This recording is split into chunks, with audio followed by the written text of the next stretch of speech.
Okay. Um, the problem I would like to present has to do with the visualization of COVID data in an easy to understand format. If you look at the Virginia Department of Health website, they've got tons and tons of daily data regarding the pandemic, um, going all the way back to the very first cases. They can tell you for each day, on this day in this locality, there were a total of this many cases, this many hospitalizations, this many deaths. But the problem with just looking at big, long tables like this is they aren't very easily interpreted by humans. You look at something like that and your eyes glaze over. And if you want the information to be actionable, if you want to influence what people do, then you have to turn the data into knowledge and the knowledge into insight. So the Department of Health does have a color-coded map. These color-coded maps are called Choropleths. That's the technical term for it. That gives a daily snapshot of the COVID data, and that helps some, but there's a number of problems with what's available out there right now. So one problem is there's only a very limited range of colors, as you see here. And that means that you end out with large swaths of data all looking the same. So for example, Newport News down here with 12,400 cases of coronavirus since the pandemic first took hold looks identical in color to Fairfax County with 70,426. So to put it another way, if tomorrow Newport News suddenly had another 50,000 cases develop in one day, the map would still look the same. You wouldn't be able to tell by looking at this map that things were on fire in Newport News. So that greatly limits how useful something like this is. Another problem is by default, the map shows the counts of cases. So if you look at that, Fairfax County shows up as being the hardest hit locality, 70,000, a little over 70,400 cases, somewhere north of 3,600 hospitalizations and a little over 1,000 deaths. But if you look at rates, Emporia is, if you live in Emporia, you're twice as likely to contract COVID as somebody in Fairfax, over 3 times as likely to be hospitalized, and almost 9 times as likely to die. So this little city down here is suddenly much, much worse off than this over here. But that's not obvious. Even if you look at this map in terms of rates, it doesn't really stand out.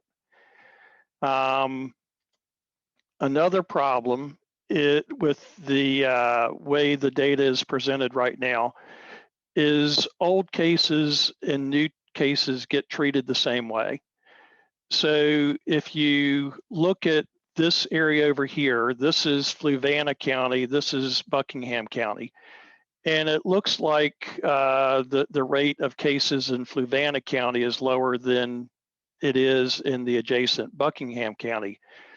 But that's treating the old cases and the new cases the same. And if you're trying to do something right now, you're a lot more concerned about what's going on now than maybe what happened last spring. And currently, the rate of cases diagnosed in the last 7 days in Fluvanna, this lighter color, is almost 14 times higher than in Buckingham, which is the darker color. So it looks like the current problem is the other way around from what it currently is. So then a final problem is the maps are static. If you go there and you look, you see today's numbers. So if you, to illustrate what I'm talking about, static images can hide trends. So if the larger circle represents a higher rate of new cases, which circle would you concern you more? The one on the left, the one on the right, or are they about the same? Well, I'd say they're about the same. They're the same size circles. Now, if you look at that, which one would concern you more? I'll go ahead and answer if nobody else wants to. You would think this one's the bigger problem. But suppose you look at the trend and you see that happening.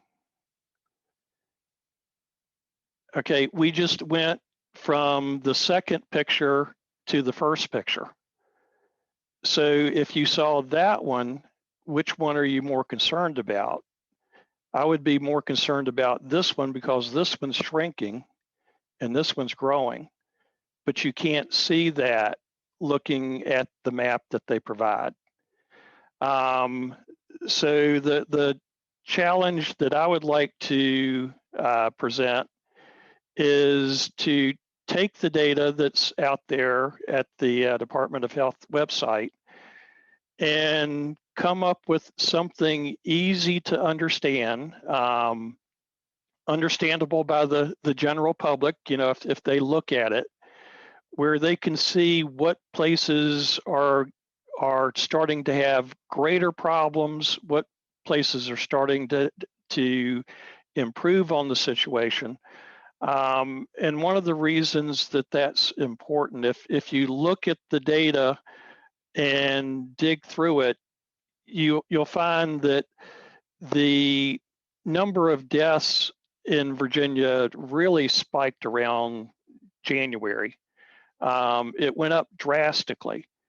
And a lot of it was tied back to, well, during Christmas, you know, people want to get together, they want to celebrate Christmas, and then you start seeing the number of cases start going up. And a few weeks later, you see the number of hospitalizations go up. And a few weeks later, you see the number of deaths go up. So if you can illustrate to people early on that things are starting to get worse over here, you're more likely to be able to influence their behavior back when it's still possible to do something about people catching coronavirus and then later getting hospitalized and then later dying. So that's the challenge that I'd like to present.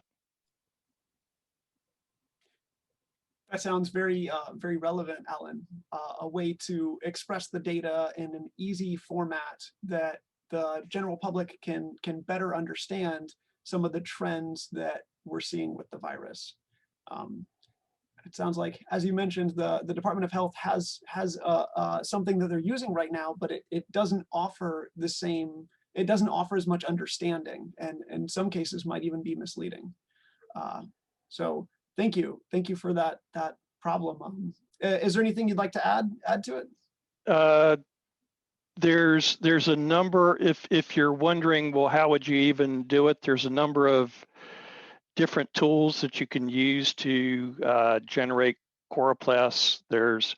If you know Python, there's Python libraries. If you want to do something with Excel, you could possibly do something there. There's a lot of online tools that you can get a free account and do certain things. So there's a variety of ways that you could, you know, go about doing something. I haven't seen anything that automatically turns it into a movie, if you will, you know, to show things getting hot over here and cooling down over there.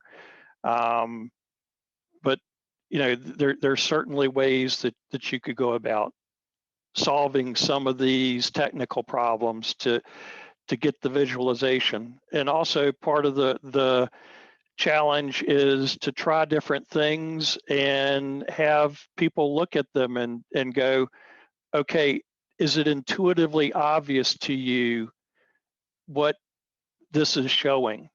Some graphs may show it, but people can't understand how to interpret the graph without reading, some lengthy document. And you want it to be something that, let's say they show on the nightly news and catch people's attention that, oh, yeah, I guess maybe I do need to,